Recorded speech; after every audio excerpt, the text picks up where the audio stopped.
अल्हम्दुलिल्लाहि रब्बिल आलमीन वल आक़िबतु लिल मुत्तक़ीन अस्सलातु वस्सलामु अलैका या रसूल अल्लाह। मेरे मोहतरम सामिईन व नाज़रीन, अस्सलामु अलैकुम व रहमतुल्लाहि व बरकातुहू। मुसलसल दर्स कुरान आप समाअत फरमा रहे हैं।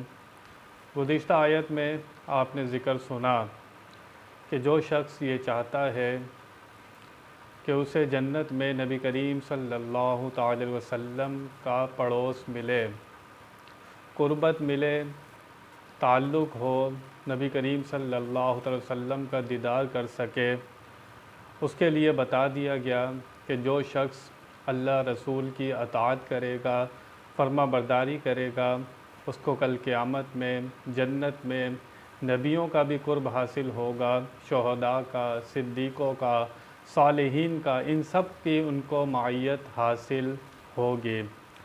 आज जो आया मुबारका है उसमें अल्लाह ताला ने ईमान वालों को जंग से पहले, यानी कि जंग तुम्हारे पर मुसल्लत कर दी जाए उससे पहले जंग की तैयारी करते रहना, इससे भी गाफिल ना रहना। हमारा दीन बहुत प्यारा दीन है, हर शोबे में हमारी रहनुमाई फरमाता है, वो तो कोई दुनिया का शोबा हो या दीन का हो। हर मामले के लिए अल्लाह रसूल ने हमें बता दिया कि जब ऐसा मौका हो तो तुम्हें क्या करना है, वालिदैन के साथ कैसा सलूक करना है, बीवी के साथ कैसा सलूक करना है, सारे मामलात बता दिए। एक चूंटी के साथ क्या सलूक करना है, दीन इस्लाम ने हमें वो भी बता दिया। अल्लाह फरमाता है, या अय्युहल्लज़ीना आमनू खुज़ू हिज़्रकुम फन्फिरू सुबातिन अव इन्फिरू जमीआ। ए ईमान वालो, होशियारी से काम लो, फिर दुश्मन की तरफ थोड़े थोड़े होकर निकलो या इकट्ठे चलो। जब तुम्हें जंग करनी हो तो फिर अमीर की अताअत करना है, वो जैसे तुम्हें जंग का हुक्म दे वैसे तुमने जंग करनी है, और जंग के लिए तैयार रहना है, तैयारी करते रहना है। आज कुफ़ार मुशरिकीन हमसे गोला बारूद से जंग नहीं कर रहे, लेकिन वो हमारे घरों में दाखिल हो चुके हैं। उनकी जंग हमसे मुस्तकिल जारी है। हमारी नस्ल के अंदर वो किस तरह दाखिल हो चुके हैं, हमारे बच्चों का जहन कैसा बनाया जा रहा है, वो मोबाइल फ़ोन के ज़रिए हो, वो गेम के ज़रिए हो, या स्कूल के कोर्स आप देखें, आपको जो दिया जाता है सलेबस, जो बच्चों को पढ़ाया जा रहा है, उसको प्रेफर करने वाले, बनाने वाले गैर मुस्लिम है। आज हाई फाई स्कूलों में उनका कोर्स पढ़ाया जाता है।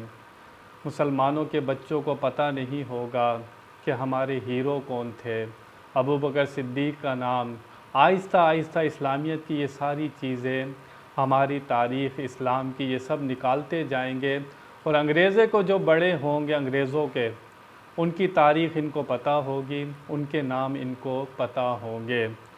तो वो लोग हमसे तो हर लम्हे जंग कर रहे हैं। मुसलमानों को स्मार्टफोन दे दिया, आज बच्चे बच्चे के हाथ में आ गया, वो जिस तरह चाहे इसको इस्तेमाल करे, वालिदैन उसको रोक नहीं सकते, वालिदैन मजबूर हो गए, लेकर देना पड़ता है, उनके हाथों में होता है, जिस तरह चाहें वो इस्तेमाल कर रहे हैं, वालिदैन मजबूर हो चुके हैं। हुजूर ने फरमाया, अगर ईमान वाले में गैरत न रहे, अगर वो बेहया हो जाए तो वो जो चाहे फिर करे, जब हया निकल जाती है तो फिर ईमान भी निकल जाता है। मुसलमानों को बताया गया कि अपने बच्चों को घुड़सवारी, ये घुड़सवारी और तीर अंदाज़ी सिखाओ। आज जदीद दौर है तो बताया कि गफलत में ना रहो।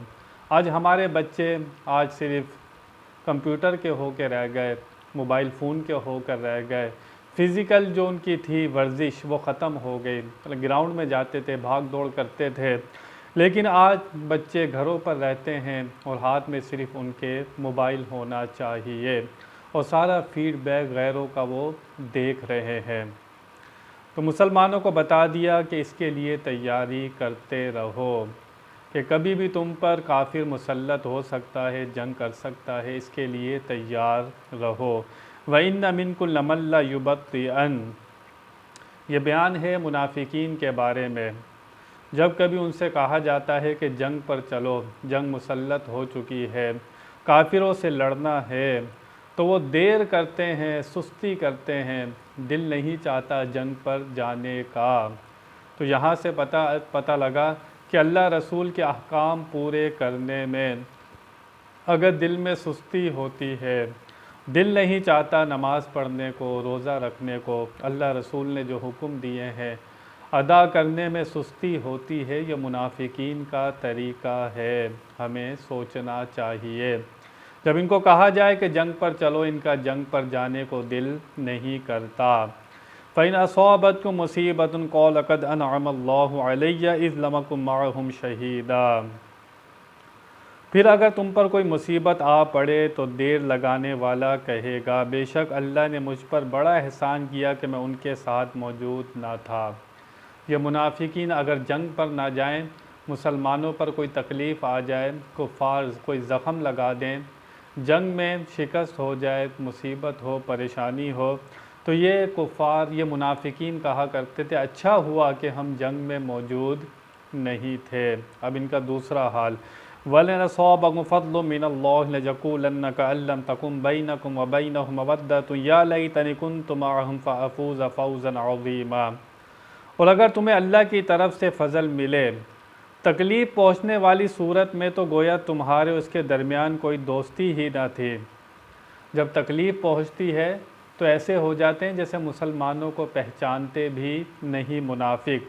लेकिन जब अल्लाह का फ़ज़ल होता है, जब कुफ़ार को शिकस्त हो जाती है, मुसलमानों को फ़तह मिलती है और माले गनीमत मुसलमानों के हाथ आता है, तो कहते हैं कि काश हम भी वहाँ जंग पर होते तो हम भी कामयाब हो जाते।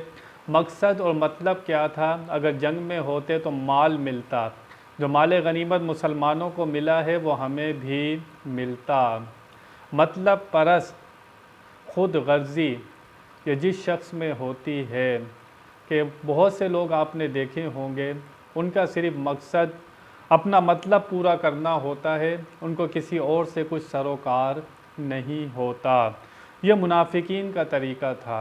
अल्लाह कुरान में फ़रमाता है उनको कुफ़ार से भी कोई ताल्लुक़ नहीं था, मुसलमानों से भी कोई ताल्लुक़ नहीं था, बस जहाँ से मकसद पूरा हो जाए वो उसी को ही अपना खुदा बना लेते थे। उनकी ख्वाहिश और उनकी मतलब परस्ती यही सब कुछ होती है। अगर ईमान वाला भी मतलब परस्त हो कि जब किसी की तकलीफ़ में तो खड़ा ना हो, लेकिन जब किसी के घर में खुशियाँ हो, जहाँ से उसका मतलब पूरा हो सकता हो, वहाँ पर हाजिर हो जाए और अपना मतलब पूरा करे और अपना रास्ता ले और चले जाए, ये मुनाफिकीन का तरीक़ा है। मतलब परस्त आदमी थोड़े ही दिनों में उसकी पहचान हो जाती है, वो छुप नहीं सकता। तो इस आया मुबारका से हमें दो पैगाम मिले कि जंग के लिए तैयार रहना है। कुफ़ार मुशरिकीन हमेशा मुसलमानों के ख़िलाफ़ साजिश करते रहते हैं, मुसलमानों को भी तैयार रहना चाहिए। और मुनाफिकीन किसी के वफ़ादार नहीं होते, वो सिर्फ़ अपनी ख्वाहिश की पूजा करते हैं, उनके सामने सिर्फ़ अपना नफ़ा होता है, वो किसी से मोहब्बत नहीं करते, ना अल्लाह से ना उसके रसूल से, उनको सिर्फ़ मतलब परस्त होते हैं, अपनी ख्वाहिशों से, अपने फ़ायदे से प्यार होता है। तो मुसलमान को चाहिए कि वो खालिस हो, मतलब परस्त ना हो। बयान में कोई गलती हुई अल्लाह की बारगाह में तौबा करता हूँ। व आखिरु दावाना अनिल हम्दुलिल्लाहि रब्बिल आलमीन।